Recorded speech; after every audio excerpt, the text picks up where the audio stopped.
Hello अस्सलाम वालेकुम, नमस्कार, सत श्री अकाल। मैं हूं आपका दोस्त Mohammad Habib and welcome to my channel review by हबीब।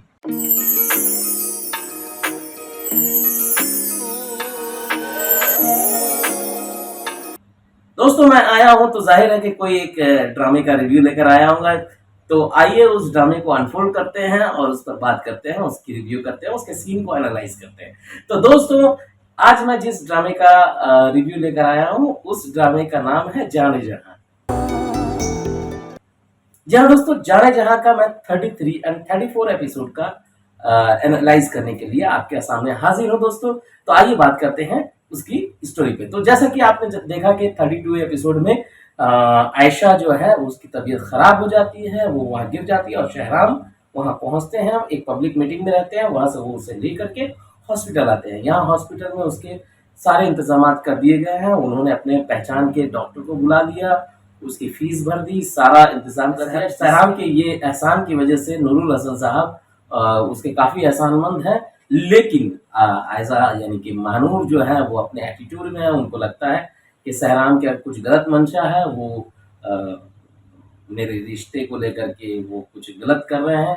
तो वो उन पे भड़कती रहती है और वो बोलती है नहीं ये सब चीज़ नहीं होना चाहिए। तो वहाँ पर शहराम गुस्सा होते हैं उनको पहली बार, और वो कहते हैं कि मेरे वजूद को आप ठेस मत पहुंचाइए, इस तरह का वो लाइन कहते हैं। ये कमाल का सीन था, बहुत ही बेहतरीन तरीके से पिक्चराइज किया गया, दोनों के परफॉर्मेंस बहुत कमाल के थे इस सीन में। अब आते हैं दोस्तों कि फाइनली ऑपरेशन हो जाता है, आयशा को होश आता है, वो अपने बहन से मिलती है, परिवार से मिलती है और फिर वो शहराम से मिलने की मतलब इच्छा जाहिर करती है और वो शहराम भी उससे मिलते हैं, हम आते हैं और वो उसे कहते हैं कि तुमने काफ़ी तकलीफ़ें झेली हैं और ये बीमारी को तुमने पाला है, इस तरह तकलीफ़ पालना नहीं चाहिए। तो वो बड़ा बेहतरीन जवाब देती है वहाँ पर कि आपने भी तो एक तकलीफ़ पाली है। और यार धमाल हो गया, मज़ा आ गया ये डायलॉग्स देख कर के। तो ऐसे सीन होना चाहिए जिसमें आदमी बोले वाह! क्या सीन है। तो एनीवे दोस्तों आगे आते हैं, पॉइंट ये है उस तरफ तबरेज जो है उसकी अलग कहानी है। उधर तबरेज के साथ में जमाल साहब की मीटिंग होती है जहाँ पे वो उससे पूछते हैं कि ये बातें तुम्हारी वालिदा को पता है, तुम्हारे जो अफेयर हैं उसके बारे में। तो वो खामोश है और बोलते हैं कि अगर वो लड़की मुझसे बाहर, अगर इस एक सप्ताह में इलेक्शन होने वाला है और अगर इस तरह की बातें बाहर कर देगी तो सब कुछ खराब हो जाएगा। तो दोस्तों ये अच्छा सीन था, क्योंकि देखिए एक पॉलिटिकल आदमी अपनी बेटी को भी दांव में किस तरह लगा देता है, जबकि उसको मालूम है कि उसके सामने में जो बैठा बंदा है वो बहुत ही करप्ट है, वो सही आदमी नहीं है, अपनी बेटी के लिए उसका इंतखाब उन्होंने गलत किया है, उनको पता है। लेकिन पॉलिटिकली एडवांटेज जो माइलेज मिलना चाहिए उसकी वजह से वो अपनी बेटी को भी उसके आग में झोंक देना चाहते हैं। ये बहुत ही कमाल का सीन था। लेकिन मुझे थोड़ी शिकायत है, देखिए तबरेज इलेक्शन में खड़ा हो रहा है लेकिन कहीं से भी वो अकेला घूम रहा है, लड़की के घर जा रहा है, कहीं पे भी कोई ऐसा एक पब्लिक मीटिंग दिखा दी गई। लेकिन यार हमारे यहाँ तो अगर एक छोटा सा वार्ड कमिश्नर का इलेक्शन भी अगर वो लड़ता है तो उसके साथ 5-6 तो बंदे यूं ही घूमते रहते हैं दिन रात और चाय पानी करते रहते हैं, उसके साथ में कोई नहीं है। तो थोड़ा सा वो फील नहीं आ पाता पॉलिटिक्स का। तो जबकि इलेक्शन का आपने ट्रैक रखा तो थोड़ा रखना चाहिए। इस बीच में मैंने तारीफ की थी लेकिन यहाँ पे मुझे मजा नहीं आ रहा है। एनीवे आगे आते हैं। मानूर के घर पर शहराम साहब पहुंचते हैं और वो उनके वालिद को कहते हैं कि आप लोग जब शादी करने जाएं महानूर की कराची में तो आप उसी घर से करें जिस घर में आप रहते थे, और वो मेरे वालिद ने मेरे नाम कर दिया था वसीयत में। तो मैं वहाँ पे जो भी आप वहाँ जाएंगे तो वहाँ से शादी करेंगे तो अच्छा रहेगा, यानी कि जहाँ वो आप लोग रहते थे वो घर मेरे वालिद ने मेरे नाम कर दिया है, तो आप लोग वहाँ जा कर के रह सकते हैं। तो इसमें वो महानूर इनकार करती है कि नहीं ये गलत होगा। तो बोला क्यों? तो बोला तैमूर को पता चलेगा तो बात बढ़ जाएगी, जो भी है मेरे। तो वो बोलते क्यों पता चलेगा, कौन बताएगा? तो कहीं ना कहीं महानूर को लगता है कि शहराम इधर ये करके फिर उधर तैमूर को बता करके रिश्ते खराब करेंगे। तो इस तरह का मतलब उसके मन में शक है। तो ये लेकिन नूरुल हसन साहब कहते हैं कि बहुत मतलब एहसानमंद है, लेकिन इतने सारे आप एहसान कर रहे हैं तो वो कैसे चुका पाएंगे। तो ये सारी बातें नूरुल हसन साहब और महानूर और शहराम इन सब के बीच में होती है। अ, अब आते हैं अगले सीन पे, जो जो ब्लास्ट सीन है, बहुत कमाल का सीन है। मतलब शहराम अपनी वालिदा के पास में, यानी कि जो सौतेली माँ है, उनके सामने डाइनिंग टेबल के पास खड़े हैं और शहराम जो है वो हाशिम को आवाज़ देते हैं। तो ये बात केशवर सुनती हैं, तो वो जाने की तैयारी में है कराची। तो यहाँ केशवर पूछती हैं कि क्या, क्यों जा रहे हो? तो वो बताते हैं कि वहाँ एक घर है जो अ, अब्बू ने हमारे नाम कर दिया था। तो बोले भाई मुझे तो पता ही नहीं है, तुम्हारे अब्बू के तो कई सारे राज हैं, अब तो तुम भी नहीं बताना चाहते। बोलता राज तो बहुत सारे आपने भी छुपाए हैं, जैसे कि फरियाल जो है हमारे घर की पुरानी नौकर थी, वो उनको आपने निकाल दिया। या फिर उससे पहले वो कहते हैं कि तबरेज़ जो इधर उसका रिश्ता लग गया था, उसके बावजूद वो गुलज़ेब के साथ में इस तरह के रिलेशनशिप में था, जिसे उस तक पहुंची बात गांव वाले के थ्रू आपने नहीं बताया, क्योंकि आपको डर था कि आपका आपके बेटे का मैं कॉम्पिटिटर हूँ और कहीं ना कहीं उसका चुनाव में, इलेक्शन में गलत मतलब इस्तेमाल ना कर लूँ। तो आपने वो भी राज छुपाया। फिर वो कहते हैं कि आपने जीनत को बुलाया ताकि मेरी शादी उसके साथ हो जाए, लेकिन जब उसको भी आपने घर से बाहर निकाल दिया तो ये भी राज छुपाया। फिर तीसरी बात उन्होंने महानूर के बारे में कही कि उसको, वो जब उससे नाराज होकर गई तो उसे लगा था कि वो उनकी गलती से एक की वजह से गई है, लेकिन उसे भी आपने निकाला था, आपने उसे जलील किया था। तो इस तरह के उसने चुन चुन करके एक ही बात का बदला लिया। लेकिन मुझे सिर्फ इस बात का अफसोस है कि वो इतना खुलूस और इतनी मोहब्बत से अपनी माँ से कैसे मिल रहा है, जबकि उसको पता चल चुका है कि उसके वालिद को जहर देने में उसकी वालिदा का, इसी सौतेली माँ का हाथ है। तो वो उन्हें कैसे बर्दाश्त कर रहा है, उसका बदला कब लेगा, उसका इंतजार आपको भी है, मुझे भी है। तो दोस्तों गुलजेब को उधर अपने हस्बैंड का फ्लैशबैक आते हैं, जहाँ पे वो पूछती है कि मुझे तबरेज साहब ने ऐसा ऑफर किया तो क्या करना चाहिए, तो बोला एक्सेप्ट कर लो। तो दोस्तों उसके बाद दरवाजे पे नॉक होता है, गुलजेब जाती हैं तो तबरेज साहब अपने लगेज लेकर के दिखते हैं आए हैं। मुझे समझ में नहीं आया कि वो लगेज लेकर के इसके घर क्यों आ गए, जबकि इलेक्शन होने वाला है और ये बदनामी से वो बचना चाह रहे हैं। फिर ये लगेज लेकर के वहां पहुंचने का कारण समझ में नहीं आया। तो जबकि इससे पहले उन्होंने अपने होने वाले ससुर से वादा किया है कि नहीं, वो लड़की कुछ नहीं बोलेगी और ये मामला बाहर नहीं आना चाहिए। जो उसके ससुर को हमेशा डर है कि इलेक्शन से पहले बाहर आ गया तो इलेक्शन हार जाएंगे, तो ये उसके घर क्यों पहुंच गया, कंफ्यूजन है। आगे हो सकता है कुछ भाई राइटर ने कुछ अच्छा सोचा होगा, अगर अच्छा सोचा होगा, अच्छे कुछ सीन आने वाले होंगे कि ये इसलिए वो वहां गया था, तो मजा आ जाएगा। लेकिन अगर नहीं हुआ तो डिसअपॉइंटेड होंगे और मजा नहीं आएगा, एक दाग लग जाएगा इस ड्रामे में कि भाई ये खामी थी। तो दोस्तों इधर तैमूर अपनी वालिदा के साथ बैठ के डिनर पे बात कर रहा है और उसकी वालिदा कहती है कि जिस तरह का ये अभी मामला चल रहा है, जिस तरह का माहौल है, अभी वो लड़की के साथ में शॉपिंग करना सही नहीं होगा। तो वह वहाँ पे वो खींच कर अपनी वालिदा से कहता है यार उसको अभी रहने दो, मतलब इस तरह से बोल करके उठ के चल जाता है।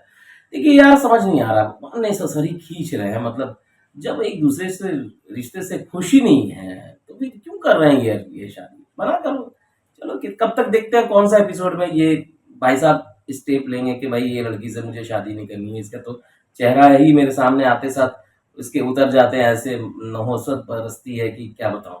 तो ऐसी लड़की से मैं शादी क्यों करूं, तैमूर साहब के पॉइंट ऑफ व्यू से ऐसा कहना चाहिए। क्योंकि भाई वो तो अलग ही मिजाज में है, वो अभी इससे इरिटेट हो रही हैं। भैया क्यों शादी कर रहे हैं, किसने प्रेशर दिया, मत करो यार। बाप के लिए तुम लड़के की जिंदगी बर्बाद कर रही हो, क्यों कर रही हो। वो बेचारा कितना हंसता खेलता चेहरा था उसका जब शुरू में आया था, अभी मुरझाया हुआ सा, और ये भी मुरझाए हुए उसके चेहरे को लेकर के घूम रहे हैं। भाई एंड करो यार, ये बहुत लंबा खींचा गया। तो सहरान साहब जो हैं वो चॉकलेट लेकर के पहुंचते हैं आयशा के लिए और उससे बातें करते हैं। तो अकेले में वो दोनों बातें करते करते आयशा जो है एक राज की बात सहरान साहब को बता देती है कि ये जो दिया जो है, ये जब मैं सो जाती थी या सोने का बहाना करती थी तो आप ही जो है महानूर वो बैठ के उसे देखा करती थी। उसके बाद शहराम के सामने वो सारे सीन जो उनके साथ बिताए हुए थे वो समंदर की लहरों की तरह उनके ख्यालों में आते रहते। एंड दोस्तों फिर अगले सीन में ये होता है कि भाई शहराम साहब जैसे क्लास में एंटर करते हैं तो देखते हैं कि महानूर अकेली है, बच्चों के कुछ फाइन आर्ट्स के या जो भी काम हो रहे थे उसमें, तो वो कर रही है। तो बोले आप यहाँ पे अकेले क्यों कर रही हैं, वो काफ़ी परेशान हो जाते हैं। तो वो फिर उनको बोलती हैं कि देखिए आज कोई पेरेंट्स नहीं आया, थोड़ा आप मदद कर दीजिए। मतलब एक दूसरे को वहाँ पे ऐसे देखना उखना, मतलब कुछ कुछ है, सीन क्रिएट करना था, तो वो एक बहाना स्कूल का तो लगाया गया था, फिर अभी हॉस्पिटल का भी लगा हुआ है। एनीवे मतलब इसी तरह के सीन है जो कुछ बस बिल्डअप के लिए है। मतलब मुझे नहीं लगता कि कुछ इसका आउटपुट स्टोरी से ये आया कंक्लूजन कि हाँ भाई ये होने वाला है या ये हुआ। बस वो एक मतलब जो है सीन सो तरीके से बढ़ाए गए हैं। तो दोस्तों इसके बाद बीच में एक दो सीन इधर उधर के होते हैं, जैसे कि महानूर जो है वो आयशा को पकड़ के चलना सिखा रही है, इसी बीच दोनों की बात भी होती है शहराम को लेकर के। वहीं जो है आलिया अपनी वालिदा के साथ बात करती है। उनकी वालिदा का एक अलग इमोशनल सीन था, बहुत ही कमाल का था। हालांकि हमने उनको एक मजबूत लेडी के रूप में देखा है शुरुआत के एपिसोड में, लेकिन वो अब कमजोर पड़ गई हैं। मुझे थोड़ा खटक रहा है कि इस वक्त उसको मजबूत होकर के निकल कर आना चाहिए, अरे एकदम शेर की तरह दहाड़ना चाहिए, क्योंकि उसकी बेटी की जिंदगी बर्बाद हो रही है। इस वक्त वो कमजोर हो गई, इमोशनल हो गई, थोड़ा सा ये खटकता है। इस कैरेक्टर के साथ थोड़ी सी नाइंसाफी लग रही है कि मुझे ये सीन नहीं पच रहा कि वो अपने हस्बैंड के सामने मजबूर क्यों हो गई अपनी बेटी को। अरे यहाँ तो तलवार निकाल लेना चाहिए था। फिर एक सीन छोटा सा आता है, जमाल साहब जो है वो कबीर के साथ में उनकी टशन दिखाई जाती है। वो बोलते हैं तुम्हारे कबीर बोलता है कि आपके भी राज बहुत सारे हैं, और वो उनके कान में बोलता है जाकर के कि आप जिसे बेटी दे रहे हैं उसके भी बहुत सारे राज हैं। तो यहाँ वो कमज़ोर पड़ जाते हैं कि अब उनकी चुनाव में ये मामला कहीं गड़बड़ ना हो जाए, इसलिए वो खामोश रहते हैं। तो इस तरह की छोटे मोटे सीन इधर उधर चलते रहते हैं। उधर किश्वर को फ़ोन आता है कि उसकी वालिदा की तबीयत खराब है और वो हॉस्पिटल भी नहीं जा रही हैं। तो यहाँ वो परेशान हो जाती हैं। वो आने की कोशिश करती हैं कि वहाँ अपनी वालिदा के पास पहुँचने की, लेकिन उनकी जो भतीजी है वो इन्हें इनकार कर देती कि मत आइए वरना मामला गड़बड़ हो जाएगा। तो यहाँ किश्वर अकेली पड़ जाती हैं, वो रोने लगती हैं। तो अब्दुल आके उन्हें मतलब तसल्ली और तसफ़ी देता है, लेकिन उससे पहले वो शहराम को फ़ोन कर देती हैं, और शहराम वहाँ पे कराची में रहता, तो इसलिए वो वहाँ जाके पहुँच जाता है अपनी नानी से मिलने के लिए।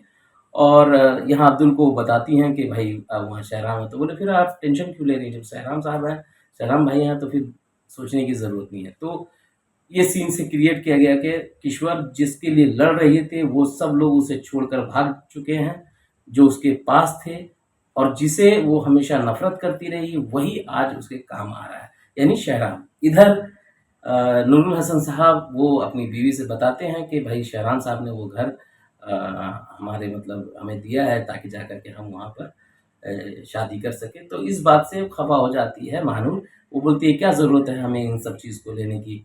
तो फिर नूरुल हसन साहब ने बहुत बेहतरीन तरीके से यहाँ पे लाइन्स बोला है कि भाई उन्हें अच्छाई करने की उनके अंदर फितरत है, मेरे अंदर मेरी मजबूरी है, सबकी अपनी अपनी फितरत, तो वो उसी तरह से चलते हैं। तो ये सीन ओवरऑल इस तरह से एंड होता है और साथ में एपिसोड भी एंड होता है। तो दोस्तों ओवरऑल 33 34 एपिसोड मतलब इसी तरह की सीन से क्रिएट किए गए हैं। बहुत ज़्यादा इंटरेस्टिंग है, लेकिन ठीक है बीच बीच में थोड़े स्लो हो जाते हैं, कहानी की रफ्तार धीमी हो जाती है। ओवरऑल बहुत कुछ कमाल नहीं था, लेकिन हाँ एक दो सीन अच्छे थे, चाहे वो ईश्वर और शहराम का सीन हो अ, जहाँ पे वो बात कहता है कि ये राज आपने छुपाया, ये राज छुपाया, ये सब सीन अच्छे थे।